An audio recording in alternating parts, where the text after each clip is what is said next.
Mr. Speaker, I don't think any member of this body disagrees that Saddam Hussein is a tyrant, a murderer, and a man who has started 2 wars.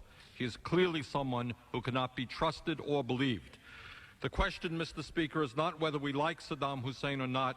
The question is whether he represents an imminent threat to the American people and whether a unilateral American invasion of Iraq will do more harm than good. Mr. Speaker, the front page of the Washington Post today reported that all relevant U.S. intelligence agencies now say, despite what we have heard from the White House, that, quote, Saddam Hussein is unlikely to initiate a chemical or biological attack against the United States, end quote. Even more importantly, our intelligence agencies say that should Saddam conclude that a U.S.-led attack could no longer be deterred, he might, at that point, launch a chemical or biological counterattack. In other words, there is more danger of an attack on the United States if we launch a precipitous invasion. Mr. Speaker, I do not know why the President feels, despite what our intelligence agencies are saying, that it is so important to pass a resolution of this magnitude this week, and why it is necessary to go forward without the support of the United Nations and our major allies, including those who are fighting side by side with us in the war on terrorism. But I do fear that as a part of this process, the President is ignoring some of the most pressing economic issues affecting the well-being of ordinary Americans. There has been virtually no public discussion about the stock market's loss of trillions of dollars over the last few years, and that millions of Americans have seen the retirement benefits for which they have worked their entire lives disappear. When are we going to address that issue? This country today has a $340 billion trade deficit, and we have lost 10% of our manufacturing jobs in the last 4 years, 2 million decent-paying jobs.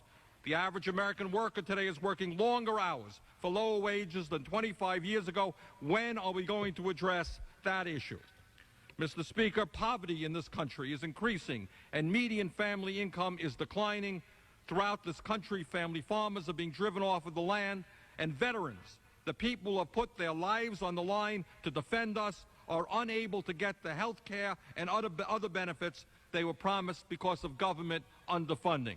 When are we going to tackle these issues and many other important issues that are of such deep concern to Americans?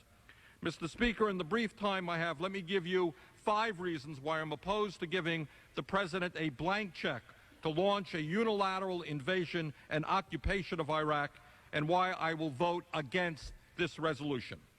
1, I have not heard any estimates of how many young American men and women might die in such a war, or how many tens of thousands of women and children in Iraq might also be killed.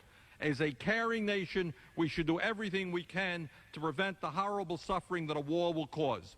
War must be the last recourse in international relations, not the first. Second, I am deeply concerned about the precedent that a unilateral invasion of Iraq could establish in terms of international law and the role of the United Nations. If President Bush believes that the U.S. can go to war at any time against any nation, what moral or legal obligation could our government raise if another country chose to do the same thing? Third, the United States is now involved in a very difficult war against international terrorism, as we learned tragically on September 11th. We are opposed by Osama bin Laden and religious fanatics who are prepared to engage in a kind of warfare that we have never experienced before. I agree with Brent Scowcroft, Republican former National Security Advisor for President George Bush Sr., who stated, and I quote, "An attack on Iraq at this time would seriously jeopardize, if not destroy, the global counterterrorist campaign we have undertaken," end quote. Fourth, at a time when this country has a $6 trillion national debt and a growing deficit, we should be clear that a war and a long-term American occupation of Iraq could be extremely expensive. Fifth, I am concerned about the problems of so-called unintended consequences.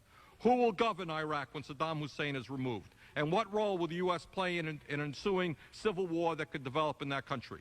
Will moderate governments in the region who have large Islamic fundamentalist populations be overthrown and replaced by extremists?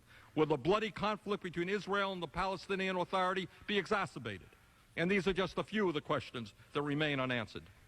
If a unilateral American invasion of Iraq is not the best approach, what should we do?